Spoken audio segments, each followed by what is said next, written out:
be sharing words with you in Lilu Nishmas, such a wonderful, wonderful person. I didn't have the chance of knowing her myself, but I understand that she was such a beloved woman, such a wonderful wife, such a wonderful mother. And so I thought that it might be appropriate to speak about those two really important aspects of our lives as women, both Sholom Bayis and chinuch of our children. I'm not much of a storyteller or a jokester, but I'm going to start with a little joke this evening, an old joke, you might know it, about a professor who gets invited to speak in China. And he's very taken aback. He doesn't usually travel that far to give presentations. He doesn't speak any of the dialects, and he makes that known to the people who invite him to this conference. And they say not to worry, don't worry at all. We have very, very skilled interpreters, and they'll be on hand, and they will have no problem interpreting your words for our august audience. He says, okay, this is a chance to see the Great Wall of China, to travel far, to go somewhere exotic, and they seem to have the interpretation down pat. And so the day comes, and he gets ready to give his presentation, and he speaks to the interpreter, and he says, I'm going to present on, my area of expertise is rather abstruse. It's a difficult subject, even in a language you understand, and I really hope you're up to the task. And the interpreter says, don't worry, we do this all the time. He said, and by the way, let's make this easy. Let's stop at 15-minute intervals, and at 15-minute intervals, I will interpret your words. And so the presenter begins, and 15 minutes later, he stops, and the interpreter says a few words, and then he motions for him to continue. And this happens another 3 times, and the presenter is very, very perplexed. He doesn't understand how the very dense material that he has prepared so carefully and that he has imparted could be interpreted with so few words. He just doesn't understand that at all. And so he goes to speak to the interpreter, and he says, I was very taken aback by your expertise. In fact, I'm completely bewildered, and I'm wondering if you could share with me what you did, how you were able to get so much information into just a few words. And the interpreter says, leave it to me, that's my job. You just concentrate on what you do, I concentrate on what I do. And he says, no, but really, I'm very, very interested, I'm curious. How did that happen? He says, look, if you're gonna badger me and you're gonna keep bothering me, I'm just gonna have to tell you. After the first 15 minutes, I said, I don't think we're gonna hear anything new here tonight. After the second interval, I said, nothing new to report. After the third interval, I said, more of the same. And when you concluded your presentation, I said, I was right in the beginning. I have great respect for people who come out at night to a lecture, even if it's via Zoom. You have a million things to do. You can be anywhere, doing anything, even if it's in front of your computer. So why would I have the chutzpah to start with a joke with which I want to intimate to you that I have nothing new to tell you? That's just not right. But it's because I hope that what you hear, even if some of the presentation is new, but I hope that what you hear tonight are concepts that will resonate so deeply and touch you in that unsullied place at our core, and you will say, of course there's nothing new here. I knew this all along. So let's begin. It's quite a mouthful, Sholom Bayis and raising our kids. In any time, it's a mouthful. In these interesting times, it's a little bit more difficult. It's a lot to take in on one night, which is another reason I don't have the chutzpah to tell you anything new, because who am I to tell you anything? I'm going to pull on some very ancient, eternal wisdom. I'm pulling out the big guns tonight. One more thing. The world has changed and continues to change and will arguably keep changing at speeds that we have yet to encounter in ways we cannot yet imagine. It's important, therefore, before we begin to acknowledge that we live in a vastly different world than our parents, and our children live in a vastly different world than the one we inhabited in our childhood, and that we all live in a different world than we inhabited just 7 months ago. That notwithstanding, here's the truth. There's form and there's substance. The forms of our life are always changing, but the substance is not. It cannot, it may not. And we are here tonight to discuss substance. So let's begin. The very first relationship, the very concept of a bond, of an affiliation, of an alliance, is born of Hashem's desire to create the world. The Eibishter's desire to enter into an association with something or someone other. Our masters teach us that Hashem desired this relationship, and nothing short of this could satisfy his deepest yearning.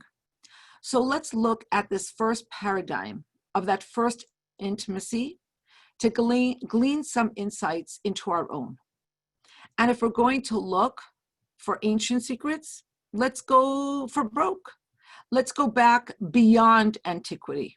Let's go to a time, before space, before delineation, before configuration, before parameters, when the Kabbalah teaches that there was just the Or Ein Sof, the endless, unlimited, infinite light of Hashem.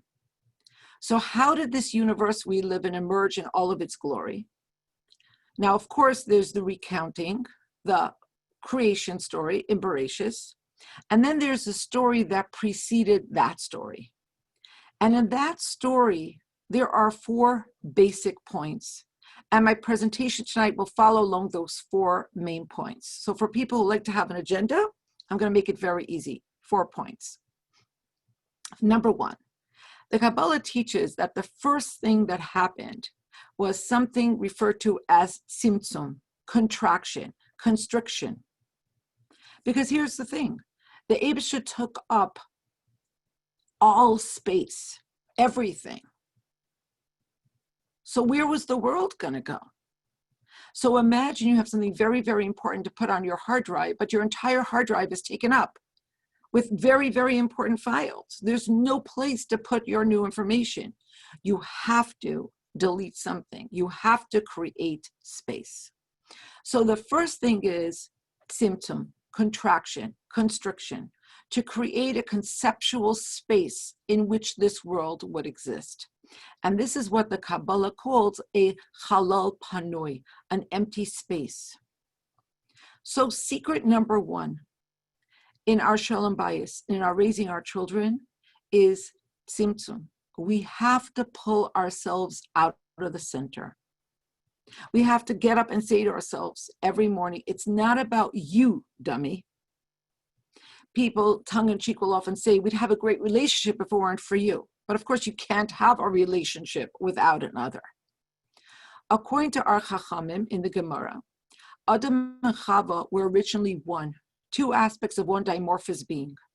Their separation, their becoming 2, brought new challenges to the fore. How do 2 become 1? And that could only be overcome by focusing on their true soul oneness, the common source that binds them. In other words, abandoning egocentricity, which is why it should come as no surprise to us that the tzivui, the command to desist from eating from the Eitz Hadas, Tov v'Ra, the tree of knowledge of good and evil, comes immediately before the Torah's account of Chava's amputation from Adam, or her creation as an independent being, and then their subsequent coming together as one. That is the narrative, the story concerning the creation of Adam, followed by the separation of Chava from him, and their eventual unity seems to be interrupted by the story of the Eitz Hadas. Now, das is widely translated as knowledge, but Hasidus teaches us that das is more accurately and precisely and profoundly about consciousness. Now, the default for humans is self-consciousness. And Hasidus teaches that all averos and all pathologies in relationships are rooted in this self-consciousness, in focusing on the self. In fact, the only thing in the whole story of Ma'aseh Bereshis, of creation, described as negative is this state of aloneness, this concentration on and preoccupation with and infatuation with the self. And the Eibusher says, "Lo tov hayos adam levadai." That's not a good situation. So by warning Adam not to eat from this tree, this source of self-awareness and self-centeredness that causes good and bad to form an amalgam, Hashem is giving us the single most important and perhaps shocking piece of advice. Marriage is not about you or me. Get off of the you already. Grow up. Babies are born selfish. To grow up means to learn how to make space for the other. Marriage is a mitzvah. It's about something higher. And in that way, the marriage becomes centrifugal. It's fueled and it's centered by something beyond the two principal parties. Pull yourself out of the center. That's ancient secret number one, tzimtzum. Create a space in which something higher can occur. And in terms of chinuch, it's critical to remember how very much we need to pull ourselves out of the center and focus on our task. My grandmother used to constantly say, one of her Yiddish expressions was, "De große kayen und de kleine speien." What the big ones chew, the young ones will spit out. We exercise enormous power over how our children see this world. Not ultimate power, of course, but a far greater degree than we might want to be accountable for. Ultimately, who they become, how they see the world, how they impact the world, depends in significant measure on us. And here's the thing. As parents, we're not teachers. We're educators. We're mechanchim. A teacher needs simply to impart specific information to the pupil, to the student. An educator has to mold a child. We are our children's first and foremost influence. First and foremost, our charge is to raise our children to be good, ethical, upright, ehrliche people. And of course, we want a lot more than just that. In chinuch, unlike teaching, there's no overture that's benign. If a teacher is ineffective, there's nothing gained, but no harm done either. The child simply needs to amass that given knowledge through some other medium. In chinuch, in guiding, in molding, on the other hand, if one's words and deeds, one's example is not constructive, it is by definition destructive and deleterious. Parenting is a constant, all-encompassing role from which one gets little, if any, recess. In essence, raising our children is really the process of raising ourselves, evolving, hopefully for the better always, so we can meet the challenge and the privilege Hashem has given us. Because what we do is what our children will do. If we do something in hidden fashion, the best we can hope for is that our children will do the same thing, also in hidden fashion. Especially in these COVID times, when this truth has become all the more obvious, that the home is the single most important classroom, bar none, we have to remember how profoundly what we do or don't impacts our children. Even if we don't want them to be that frum, or that honest, or compassionate, even if we don't want to be that, it's really time to fake it until we make it. There's too much at stake. Recently, I heard from someone at Gut Wort. She said the reason Pur Vu, having children is the first mitzvah, is because having children makes you humble. Once you're humble, once you pull yourself out of the center, you're in a much better position to keep all of the other mitzvahs. Another thing concerning chinuch and Sholom Bayis and pulling ourselves out of the center. The world keeps saying that in order to have a good marriage, you have to compromise, you have to compromise, you have to compromise. But that's very unsatisfying. To compromise means you get at most 50% of what you were seeking. From the perspective of Yiddishkeit, what we need in a marriage and in raising children is bittul. We're not looking to compromise. we're looking to get what we need. And that means sometimes it will be our way and sometimes it will not be our way. But we will always get what our goal is if we can take ourselves out of the center. So a really easy example is if Khalila, somebody has a sick child, and one of the parents has one idea for therapy and another has a completely different idea. If they have a scintilla of brain matter, they will submit their argument to somebody they trust in the medical field, and then they will go by that. And they will both have what they want. Hopefully the Rivkah Slonim of their child doesn't have to be their way. So we have to pull ourselves out of the center. If Hashem could do that to create this world, we can all do that as well. That's secret number one. But you should have been trying to throw tomatoes at me, even if it's through a screen, because I talked about Hashem pulling himself out of the center, kaviyachol. How can you say something so heretical? That Hashem actually vacated a space in order for something or someone else to fill it? That's a shocking heresy. Hashem is all, fills all, transcends all.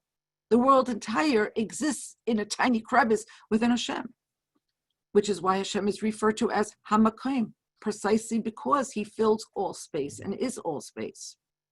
So what we really mean when we talk about the Tzimtzum is that there is a space in which Hashem's presence, Hashem's blinding and searing light is elevated to the point of imperception, which is why this world is called Olam, Miloshen Ha'elam.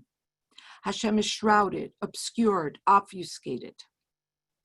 And this type of manifestation is a different type of manifestation of Elokus that lies right beyond the halal, the empty space. Because right beyond that border lies the unfettered, the unrestricted, the unvarnished, the unlimited light of Hashem. Two very different types of light. Which brings us to the second secret. We must recognize and appreciate differences. If we are in or want to be or are working on a relationship, we must appreciate and celebrate the differences between us and cherish them and protect them and not violate them. There are two types of light, two types of energy. And the ultimate reason for all of these differences is to effect a more solid union. But the differences are very real. So let's go back to that same term, das, that we spoke about earlier, consciousness. Consciousness is not always a bad thing. In fact, the very same root, the very same shayrish, the edaman, is used regarding intimacy in the Torah. Va'adam yada es chava. In this case, we are being taught that true intimacy is consciousness of the other's need, outer directed consciousness. And Kabbalah teaches that a prelude to consciousness, to intimacy, is recognition. Now, what does that mean?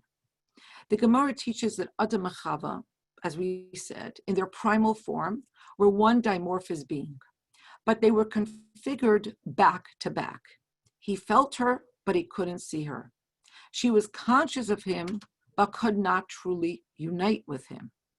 It was only when they were able to see each other as separate entities that they could truly join and become one.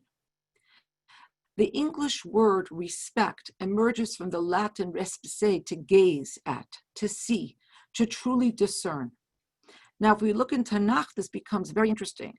We find, strangely enough, that the word to recognize and the word for stranger are both etymologically rooted in the same letters, nun, chaf, resh. Nachri means a stranger, and lahakir means to recognize. Now, rationally, a stranger is someone you don't recognize. But here the Torah is teaching that true recognition, the deepest kind, depends on there always being a strangeness, a mystery, a cloaking, and a veiling, or what we might call modesty, or borders, or differences, or strangeness. This is why modesty attracts, opposites attract. The unknown beckons and entices and asks to be revealed. This is actually what romance thrives on, knowing the unknowable. So paradoxically, Hashem separates Adam and Chava from each other so that they can, at last, look at each other and become one. But that depends on there being two, on this delicate balance of looking, respecting, but never knowing all, being the known, but the unknowable. Like when Hashem appears in the sneh, the burning bush, or again, after Ma'amad Har Sinai, showing only his back. Many Mefarshim have taught that this is the reason Rivkah first veiled herself when she saw Yitzchak. She was telling him that there would always be, as there is in each marriage, certain things that he would not know, could not know, certainly at first. It's a constant unfolding, recognized and yet a stranger. They are one, and yet they are so different. And recognition of this strangeness, this leads to knowledge, to intimacy, putting aside loss of life and extreme illness. This COVID period has been a time that has highlighted differences in personalities. Some people feel very shut in and resentful. Others are reveling in all of the extra time at home with family and with the self. There are always going to be these differences, and it's within the tensions created by these that we find our truest oneness. In terms of chinuch, recognizing differences is crucial. Differences, of course, between one child and another. But you know that. I want to draw your attention to one difference we should absolutely not make between children. What does every parent want? To raise children with an inherent sense of self-worth. In plain English, a healthy sense of self-esteem. We want to raise our children to be good, to do the right things, and children who are happy to do the right things. Happy people. It's quite a feat. Now, first, let's look at what we're working against. Surprisingly, it's not the cyberspace and social media, the pedophiles, the newer and more dangerous drugs, and the ease with which they may be acquired. It's not the promiscuity. It's something much deeper than all of this. Our biggest challenge as parents is that at rock bottom, a person begins with a default setting called insecurity. Why? Because essentially, we're all transients. We're fleeting and ephemeral. We're here today and gone tomorrow. And somewhere in our subconsciousness, in the deepest recesses of our soul, we know the world was here before us and will continue after we're gone. We don't really need to be here, seems to be the case.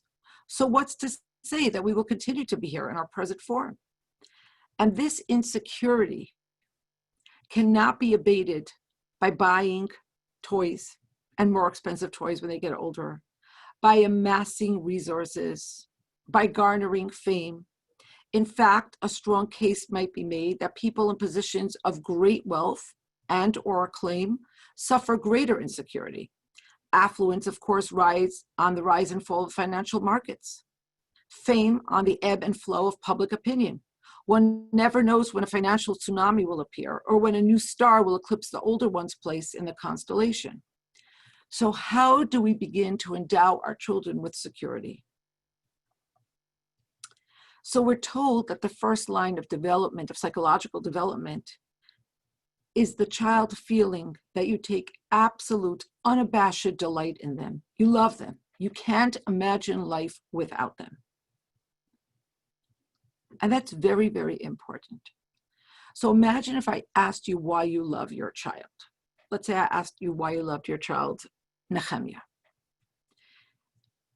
Now, if I asked you why you loved your child, and you started to tell me, or if you asked me why I love my child, and I started to tell you, it's because they play 14 instruments, speak 12 languages, clean the house, cook gourmet, ace every single test. You should at this point be trying to unobtrusively use your phone to text Child Protective Services, because I'm very unhealthy. Because if you ask me why I love my child, it's because they're my child. We don't love our children because of what they do, achieve, or how they measure up to another child, ours or anyone else's for that matter. We recognize their differences and we love them for who they are because they are our child. Another point about appreciating differences, and this time differences between what other children do or other parents allow their children to do in us. Remember, imagine you see a bus pull up and everyone's getting on. They're laughing, they're chatting, they're excited. There might be an overwhelming compulsion to board that bus and not be different from everybody else. But you have to ask yourself one crucial question. Is the bus going in my direction? Because if not, it doesn't matter how many people are getting on the bus. I don't want to get on that bus. I think we have to really ask ourselves all the time, what direction are we going? And not be afraid of being different. Not being afraid for our children to be different. Recognize differences, teach them to recognize differences and appreciate them and be proud of them. When we were growing up and we told my mother, everyone is doing it, she said, we're not everyone. So that's trick number 2. So far we've talked about taking yourself out of the center, and we've talked about appreciating differences. There is Shimu, the cloaked light of Hashem that's within the Chalal Panoi, and the Or Ein Sof, 2 very different lights, and we've got to appreciate them both. Now we come to secret number 3.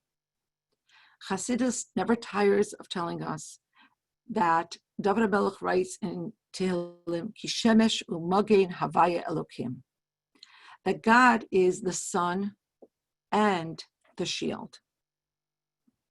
What does that mean? So if you look this up, it's really, really easy. You'll find that the sun is 94.486 million miles away from planet Earth. And there's a little bit of differences depending on the season, but it's always going to be about 94.486 miles away from Earth. What were to happen if the sun moved any closer? We'd become incinerated. What happens if the Earth or the sun moves further? It's too cold. We die. Everything withers and dies away.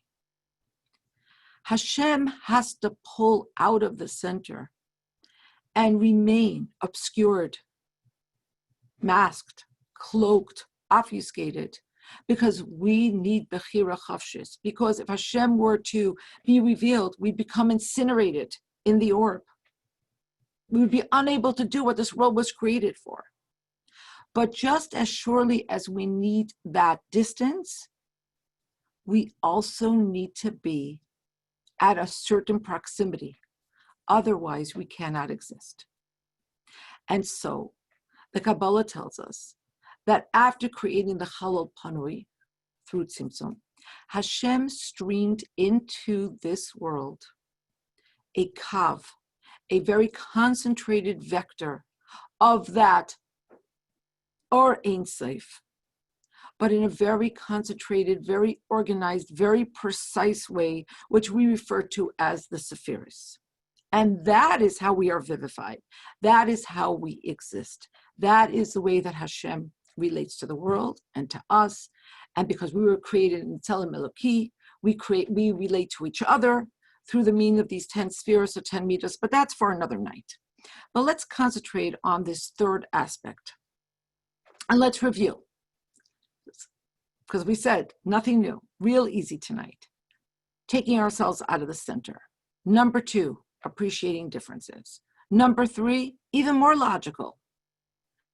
The Eibishter streams that kav into this world. The Eibishter gives us, we have to give. Ahava miloshen ahiv. To love is to give. What do we have to give? Presence with a C, not presence with a T. We have to be there, really be there in the way that the person needs. and to give what they need, not necessarily what we want to give or what we might want to receive. And to realize that in the same way that Hashem recreates the world on a constant basis, so must we give our all to recreate our relationships on a constant basis. You hear people talking about infidelity and how that begins. And they will invariably say that they weren't looking for it. It just happened. And they make it sound like a car accident, like slipping and sliding on a patch of black ice. But the truth is a bit different. And here I'm quoting a secular psychologist who says something that I think is so in line with all of our values in Yiddishkeit. Shirley P. Glass, Dr. Glass, who made a career of studying marital infidelity, has a wall and window theory about a healthy marriage. She explains that by definition, a structure has to have walls and it has to have windows. It has to have enclosed spaces and it has to have spaces that are open. But sometimes, she explains, people create windows where there should be a weight-bearing wall. For instance, they talk about something with a friend that they really should not have talked about. It's private. It belongs to themselves and their husband alone, to their marriage. Then they have to hide it from their husband when they see their husband next. So in effect, they've opened a window where there should have been a wall. And now they have to put up a wall where there should be a window. Between a husband and wife, there should be a window. But they have to put up the wall, so they're blocking out air and light in their inner lives until it becomes arid and dark and stultifying. No wonder then that this comes out of nowhere, this relationship that should have never happened. Of course, that's just infatuation. Love's shady, completely undependable second cousin that always asks to borrow the car and never returns it with gas in the trunk. You know that. So we have to keep giving, nurturing, nourishing, making sure our windows and our walls are in the right places.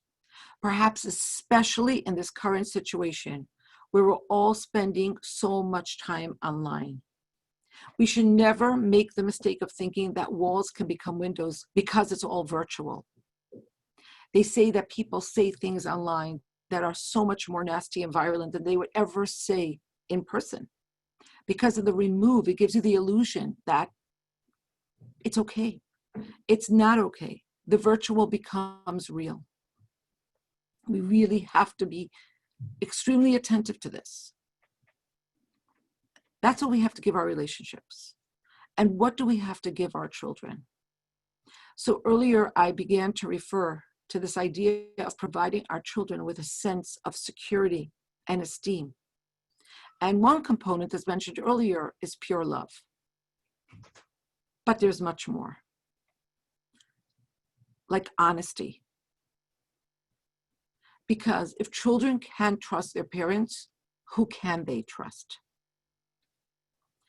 And we have to give them pride in their identity. So how do we do this?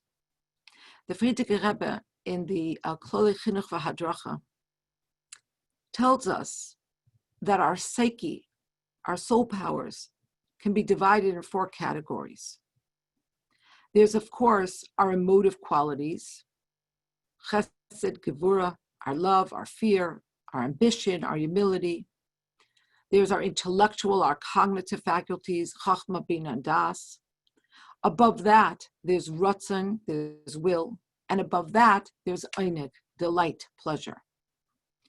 Now, a person's emotive faculties can be described and analyzed. A person's intellectual faculties are qualitative, they're defined. But pleasure, einig, and will, ratzon, elude description qualification. They're transcendent energies, and they're all-encompassing. Concerning our ratzon, our will, We are taught, Ein davar emid b'fnei haratzon. Nothing stands in the way of the will. Or, where there's a will, there's a way. Concerning eineg, pleasure, we're taught, there is nothing deeper, nothing higher than the sensation of pleasure, and therefore the overwhelming desire to achieve, to taste, to experience pleasure. How does this relate to chinuch? To understand this, we must first understand what is meant by eineg, by true pleasure. Hasidus teaches that eineg is pleasure that comes not from something outside of the self, not from acquiring something, not from tasting something, not from winning something, but from being at home with the self, being at peace. Ultimate pleasure is simply being yourself and being proud of that self. Ultimate angst and anguish is having to engage in actions that are at odds with the essential self, or a feeling of self-loathing. And willpower? Look, parents and teachers can get kids or adults to do things by offering them incentives or scaring them with consequences. And it may be effective for a certain amount of time. But Ratzon, will, cannot last indefinitely if it's not connected to the essential eineg, if it's not calibrated, if it's not lined up. That is the pleasure of being in touch with and taking pleasure in one's own essence. In plain English, long-term motivation comes from doing something you love to do or want to do because it's you and not something foisted upon you by some outside force. So our trick is to get children to taste of what it feels like to be who they really are, to understand who they really are. You all probably know the story about the guy who goes to the mikveh and he's not sure that he'll remember who he is. So he ties a red string around his big toe, but somehow the red string falls off of his toe and makes its way onto somebody else's toe. And now he's all confused. He gets out of the mikveh. He sees the red string on somebody else's toe. He says, "Excuse me, I know who you are, but can you tell me who I am?" So many people have no idea who they are. So first we have to teach by example. We have to teach our children who we are, who they are, and who they could be, and give positive reinforcement when our child lives up to that ideal. So they want to continue to nurture that part of themselves. And then their will to continue growing in that direction will kick in and do the rest of the work. That is why complimenting works a lot better than prizes. And saying is pasnished, it doesn't behoove you, is more effective than punishments.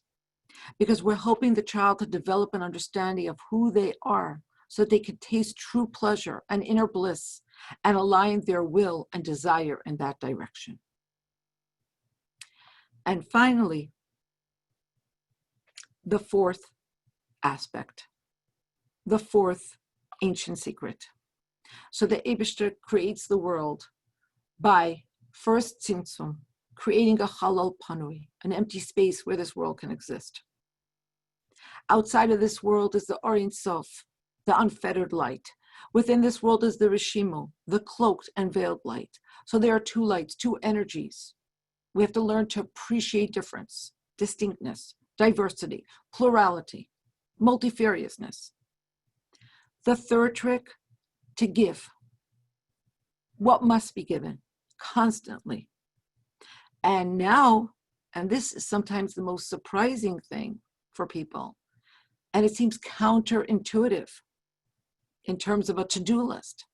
But the fourth thing is what the Eibishter taught us. The Eibishter created a world and said, I'm creating this world so that you will make a dir le'yizbarach b'tachtainim for me, which means the Eibishter takes, is needy for what we can accomplish and must accomplish. So the fourth most important secret when it comes to Sholom Bayis and to chinuch is to make oneself vulnerable, to make oneself open to taking, to needing. Because let's face it, if you don't need anything, then the other is superfluous and the relationship is effectively dead upon arrival. It's over. So make sure that your husband, your wife, the other person with whom you want to have a relationship knows how important they are in your life. And what about in terms of chinuch? What should we be taking from our children?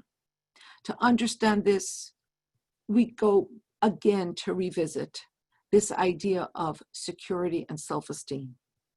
Like we said, somewhere in our depth, we know we don't have to be here. But the Torah teaches us that if Hashem created us, He needs us. He absolutely, positively needs us to do something no one else can. It's true that if not for the Eibishter's desire, we would be superfluous. None of us are absolutely necessary to the existence of the universe. But Hashem's desire and the system Hashem put into place changes everything. We absolutely do have purpose. We have a mission to carry out. We have something to give. The Eibishter will take. Other people will take. And by the way, this explains why people have a visceral need to accomplish. It explains why we might feel let down rather than elated the day after we've completed a huge project. Most of us are happier accomplishing, even happier than with the sense of mission completed. Our children need that same happiness. They need to be busy doing things that give them a sense of worth and accomplishment, not busy work, something that's necessary, something that makes them feel, something that makes sure they know they're absolutely necessary, that they make an authentic contribution. This is not to be confused with after-school activities and enrichment programming with which we as a society have become obsessed with. But look at Friendship Circle. That's a great model. Our children need to know that only they can bring Hashem's plan to fruition, because each person has something they can do, something they need to accomplish, and it cannot be done by someone else. Their contribution is truly invaluable. So we need to create a system in which, like Hashem, we need to take from our children to give them that sense of satisfaction that comes only from having mission and purpose. I want to leave you with one parting thought. One of the times that I visited London, alas, on none of my visits there was the palace open. But on one of those visits, I was taken to see the Royal Mews, which is adjacent to the Buckingham Palace. I had never heard about it before, so if you've never heard about it, don't feel bad. It's the place that houses all of the royal carriages, the horses, the cavalry, and for some time now, of course, all of the cars. Now, the Gold State carriage is one of 100 coaches, and it's by far the most spectacular. It's a centerpiece of the entire collection. I'm not going to bore you with statistics, but just so you have a description, this Gold State carriage weighs 4 tons. It's heavily gilded with 40-karat gold. It was used during Queen Elizabeth's coronation, and in fact, it was so uncomfortable, it made the Queen completely ill. And it had to be revamped and made more comfortable so anybody else would use it. And it happened to be that I thought it was going to be boring, but it was very interesting to visit the Queen's Mews. But I can never forget the sight of this royal carriage and the history, and how here was this crazy expensive carriage, and it was so uncomfortable. None of the royalty wanted to ever use that carriage until they completely redid the inside. And I think about this a lot because I think that we have to make Yiddishkeit, which is in truth a golden chariot. It's our greatest privilege and opportunity, but we have to make it as comfortable, as easy, as accessible, and for our children as fun. Let's be honest. Being true to Yiddish Hasidic values is sometimes countercultural. When our children become adults, Bezos Hashem, they'll be proud and strong and be able to buck the tide. But sometimes it's even hard for us adults. And for sure, for our children, we don't want them to be resentful and unhappy. We don't want them to feel chained or imprisoned.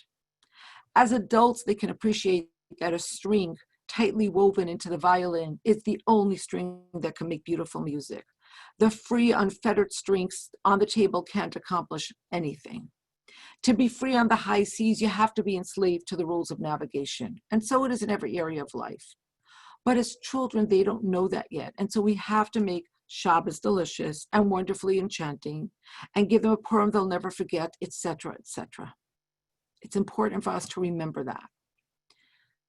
Sociologists teach us that it's those words in each language that are most difficult to define in any other language that tell us the most about that culture because they're unique to that culture. One such word in our culture is the Yiddish/Hebrew word nachas, which takes so many English words to attempt a definition. Those would include, but are not limited to, a combination of pride, joy, pleasure, gratification, especially as felt at the accomplishments of loved ones, such as children and grandchildren. Nachas is what we all want.